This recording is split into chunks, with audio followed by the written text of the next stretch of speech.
We want to turn now to some breaking news that we are learning about. In the past hour, we got more detail about a former Air Canada pilot that allegedly flew hundreds of commercial flights as a captain without the proper license. 59-year-old Jeffrey Wall of Barrie, Ontario is now facing several fraud charges. The CBC's Hilary Johnstone is on the story for us. Okay, Hilary, we heard from Peel Regional Police last hour.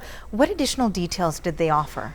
That's right, Arthur. And the way Peel Police sort of opened their press conference was by describing this as following a movie script in terms of some of the allegations, now criminal allegations, against this former Air Canada pilot. What they are alleging is that Jeff Wall, who they have now named, had been flying Air Canada jets for a number of years without the appropriate license. It's not that he didn't have a pilot's license, it's that he did not have the particular designation which would allow you to captain an aircraft, in particular 777, 767, 787 aircrafts, both domestically and internationally. And what they are alleging, Peel Police, is that starting in 2009, when this individual, Jeffrey Wall, was promoted to this role of captain, that essentially meant that he became responsible for the aircraft and was supposed to have this license called an Airline Transport Pilot License, also referred to as an ATPL. And what they are alleging is that he did not have that, and also are alleging that he created and showed fraudulent documents. So here is a little bit of what we heard from Peel Police last hour. This pilot had a 27-year career, and we are alleging that since 2009 has been flying for years, misrepresenting himself and his credentials to his employer and regulatory officials using fraudulent licensing documents.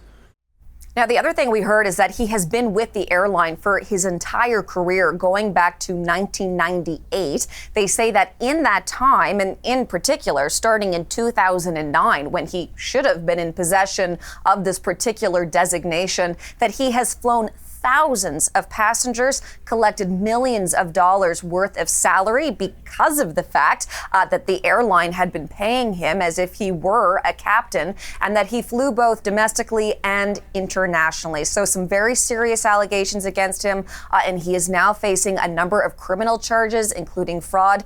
And as far as Transport Canada goes, the federal agency that's in charge of regulating these sorts of things, also facing quite a hefty fine as well. And we've followed up with Transport Canada and other agencies who he has claimed in the past to fly for or work for to see what their comment is on all of this.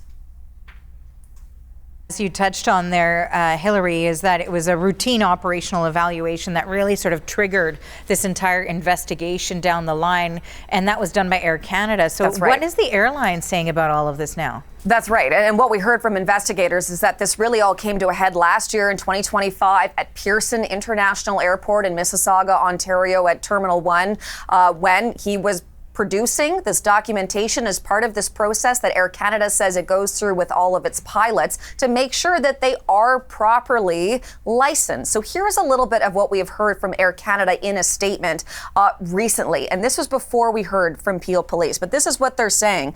This individual who had been promoted to captain lacked the mandatory ATPL, that's that Airline Transport Pilot License, for the position. Immediately upon Air Canada's discovery of this, the individual was removed from active duty and the company voluntarily reported the matter to Transport Canada. And police made that very clear today, that that's how this all came about, that Air Canada reported this to Transport Canada and then Transport Canada reported this to Peel Police.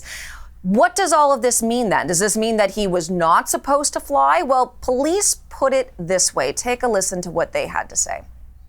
The way that I reconcile it in my own mind in terms of how you can explain this to the layman is this is very similar to a doctor that is licensed to practice family medicine but is doing brain surgery in their office. There's additional requirements and regulations to professional designations that exist for a reason. And so that would be my opinion in this circumstance. The other thing we heard from police, there was a reporter from A Question about the fact that Air Canada has said that passenger safety was not necessarily compromised. And what we heard from that police official was that because it means that this individual is alleged to have not been flying with proper documentation, that he does view that as a potential safety issue. Of course, we've asked a number of different authorities, including Air Canada, for updated comment. And as we learn more details about this throughout the day, we will bring it to you. Hillary, thank you for this. Thank That you. is the CBC's Hillary Johnstone reporting for us.